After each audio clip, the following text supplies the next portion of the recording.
Square minus 4 कल तक हम लोग हल कर लिए थे। टी स्क्वायर माइनस 15 और 6वां है 6 नंबर है 3x square minus x minus 4। तो हल करने के लिए छोड़ा भी गया था, तो हल नहीं किए हो ना? हैं? नहीं, कोई हल नहीं किया है, यही गड़बड़ है ना, हल करना चाहिए था। तो इसको हम लोग लिखेंगे 5वां नंबर को टी स्क्वायर माइनस 15 हल करेंगे इसको।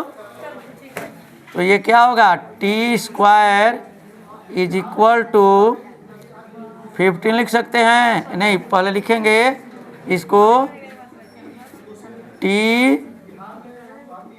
और टी स्क्वायर माइनस इसको लिख सकते हैं रूट 15 का स्क्वायर लिख सकते हैं, रूट 15 का स्क्वायर, रूट 15 का स्क्वायर 15 होगा ना, तो लिख सकते हो कि नहीं? ऐसे लिख देंगे। तो ये हो जाएगा एक ब्रैकेट में टी प्लस रूट 15 और दूसरे में टी माइनस रूट 15। अभी जैसे हम लोग पढ़े हैं वैसे बता रहे हैं। अब लिखेंगे शून्यकों के लिए, क्या लिखते हो? हैं? क्यों? ये ए स्क्वायर माइनस बी स्क्वायर रहेगा तभी ना ए प्लस बी और ए माइनस बी लिखोगे, हैं? तो ये टी का स्क्वायर है ना, ये 15 केवल है, तो 15 किसी अंक का स्क्वायर तो होता नहीं है, तो ये रूट 15 का स्क्वायर हो जाएगा। कोई भी संख्या अगर है तो वो स्वयं के रूट का स्क्वायर हो जाएगी। जैसे अगर 2 है ना, तो ये रूट 2 का स्क्वायर करोगे तो क्या आएगा? 2 ही ना आएगा। 5 है अगर, तो रूट 5 का स्क्वायर कर देंगे तो क्या आएगा? 5 आएगा ना, समझ गए? तो 15 है तो रूट 15 का स्क्वायर इसको लिख सकते हैं, नहीं लिख सकते हैं? तो शून्यकों के लिए अब समझ में आ गया ना? शून्यकों के लिए हो जाएगा T plus root 15 T minus root 15 is equal to 0 होगा ना। तो लिखोगे implies T plus root 15 is equal to 0 या T minus root 15 is equal to 0। इसको मिटा दें,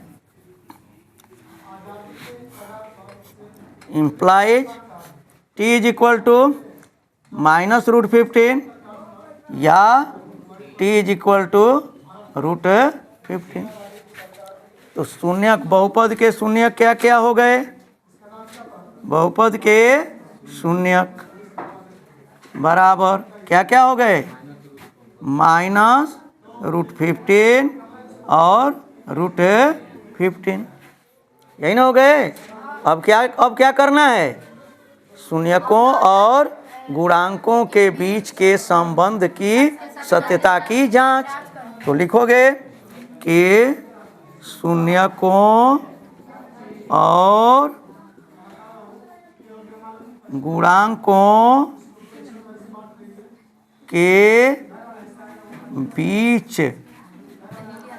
के संबंध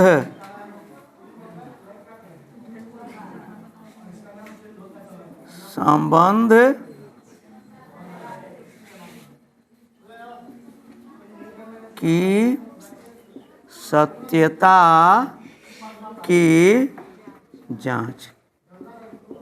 तो जांच करना है तो क्या पहले लिखेंगे? शून्यकों का योगफल। टॉपिक याद रखो, शून्यकों का योगफल बराबर शून्य क्या क्या है? Minus root 15 plus root 15। जोड़ क्या आएगा जी? 0 आएगा ना। शून्यकों का योगफल होता क्या है? माइनस एक्स का गुणांक अपान एक्स स्क्वायर का गुणांक, है ना। तो इसको लिखेंगे माइनस एक्स का गुणांक मतलब टी का गुणांक। टी है इसमें? नहीं ना है, तो नहीं है तो उसका गुणांक क्या होगा 0 अपान, और टी स्क्वायर का गुणांक क्या है 1। लिख सकते हैं इसको, हैं? तो क्या लिख दोगे यहाँ पर? माइनस टी का गुणांक, अब यहाँ टी लिखोगे, टी का गुणांक बटे टी स्क्वायर का। अब किसी भी टाइप का आएगा तो तुम लोग अब कर लोगे, क्योंकि हर तरीके का बता दिया। प्लस आएगा तो माइनस माइनस लगाएंगे, 0 आ गया तो ऐसे लिख दोगे, ठीक ना। 0 अपन 0 के आगे माइनस प्लस से कोई फर्क नहीं पड़ता है, तो सूत्र के अनुसार अपने मन से इसको लिख देंगे माइनस, ठीक ना। इसमें घबराना नहीं है, माइनस नहीं है ना, यहाँ माइनस लगा दिए, क्यों? क्योंकि सूत्र में हमारा माइनस होता है, ठीक ना, इसलिए हम माइनस लगा दिए। और माइनस लगने से 0 पर कोई फर्क नहीं पड़ता है, इसलिए हम सूत्र के लिए हम लिख सकते हैं, ठीक। तो इसके बाद है, लिखा गया ये, तो ये गड़बड़ किए हो ना, इसको लिख लेना चाहिए। कैसे नहीं समझ पाते इतना आसान से? बंद करो उसको, तो बंद करो। देखो यहाँ पर अब वो शून्यकों का क्या लिखेंगे? गुणनफल।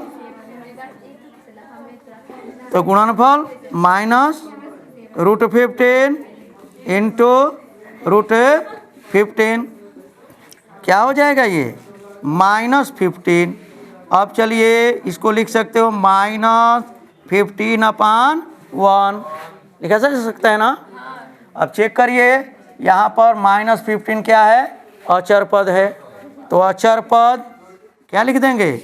अचर पद बटे एक्स स्क्वायर, टी स्क्वायर ना, टी स्क्वायर का गुणांक, टी स्क्वायर का जो अक्षर रहेगा उस पर ध्यान दोगे, ठीक ना। अब अगला देखो, हैं ना लिखा और अलग लिखा,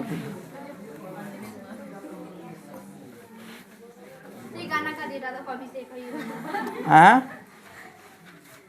क्या कर रही है?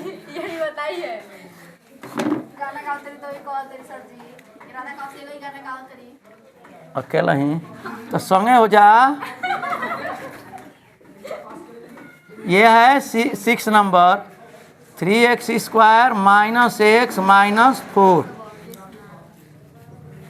गुणनखंड कैसे करेंगे जी? गुणनखंड कैसे करोगे? पहले 4 और 3 का गुणा, तो 4 तिहाई 12, 12 का गुणनखंड करेंगे कि ऋण है ना, तो क्या करने पर यहाँ 1 आएगा, घटाने पर कितना है? 1 आए, तो ये 12 × 1 होगा, और 2 × 6 = 12, और 2 × 1 में 2, 6 में से 2 अभी घटने पर नहीं आएगा, 2 से और भाग करो, 2 तिहाई 6 भाई गुणा 4, 4 - 3 हो जाएगा ना, 4 में से 3 घटाओगे तो 1 आएगा ना। समझ में आई? क्या ना आई? इसका गुणा किया जाता है पहले, ये दिमाग में है, क्या आएगा? 12। 12 का ऐसा 2 गुणनखंड करो कि घटाने पर 1 आए, तो 4 तिहाई 12, 4 में से 3 जाए तो 1 ना हो जाएगी, यह तो करेगा बा। हो जो हम गुणनखंड करे के तरीका बतावे अपनी, हाँ, कि पहले से 2 के कटावो, तो 2 से ने भाग करो, तो 2 से ने गुणा करो, है ना, तो 6 में से 2 जाए तो 4 आ जाए, तो फिर 2 से भाग करो में, तो 2 तिहाई 6 है ना, 2 से गुणा कर दो, 2 दूनी के, अब 4 और 3 आ गए, 4 में से 3 घटी तो 1 आ जाए कि ना आ जाए, यही किया गया है। समझ गए? इस तरीके से 4 - 3, तो अब 1 आ जाएगा ना यहाँ वाला, तो लिखेंगे 3x स्क्वायर -4, लिखते चलो जल्दी जल्दी, इसको अब समय नहीं देंगे, 3, और यहाँ पर हो जाएगा x -4, 3x square -4x plus 3x minus 4 हो जाएगा। अब इन दोनों में कॉमन लेंगे और इन दोनों में कॉमन लेंगे, ठीक ना। तो इन दोनों में कुछ कॉमन है, x है, अंक नहीं है, x है। तो x कॉमन ले लो तो यहाँ 3 बचेगा, एक्स स्क्वायर में x का भाग करोगे तो x, यहाँ पर x कट जाएगा -4। इन दोनों में कुछ कॉमन है नहीं है तो 1 लोगे, तो प्लस है तो +1 3x और -4। अब इसको लिख दोगे 3x -4 कॉमन हो जाएगा, यहाँ से बचेगा x है, यहाँ से +1 बचेगा। अब ये हो जाएगा तुम्हारा शून्यकों के लिए, शून्यकों के लिए 3x -4 और x +1 = 0 लिखोगे ना। अब लिखोगे इम्प्लाइज 3x -4 = 0 या x +1 = 0। हम क्या लिखोगे, x बराबर 4/3 या x = -1। तो बहुपद के शून्यक बराबर 4/3 -1 लिखा गया।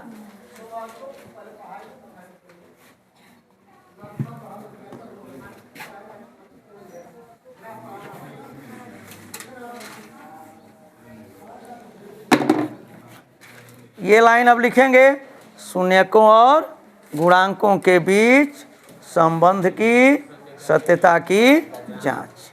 ठीक, शून्यकों का योगफल, शून्यकों का योगफल ये क्या होता है, तो देखो 4/3 प्लस -1 तो कहेंगे ना वही 4 और 3 कम है 3 -3 बटा 3 वाला तेरे जोड़ घटाना करे बराबर 1/3 ऐसे आता है ना।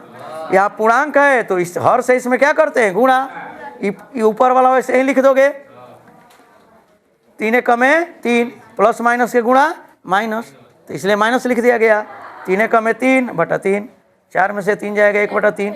अब चेक करो यहाँ पर क्या है, x का गुणा -1, ये क्या है 3, तो ठीक है, केवल चेंज क्या करना है, माइनस लगा देना है सूत्र वाला। तो यहाँ प्लस है तो माइनस है, यहाँ भी माइनस।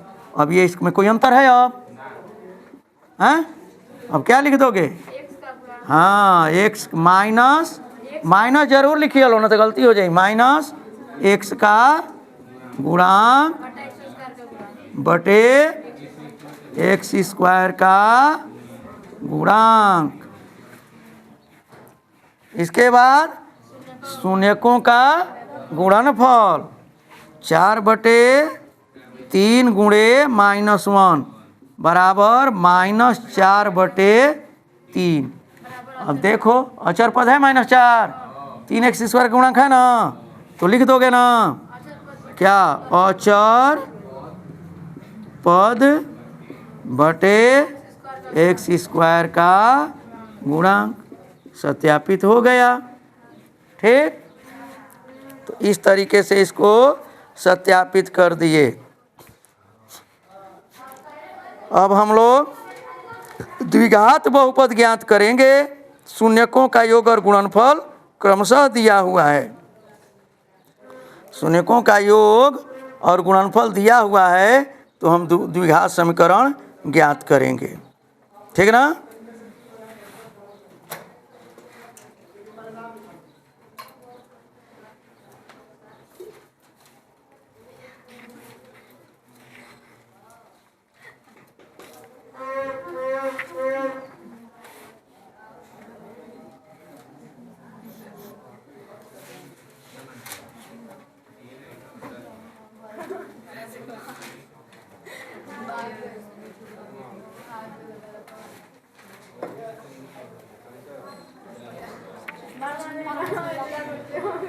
कहो बंद करो उसको, चलिए।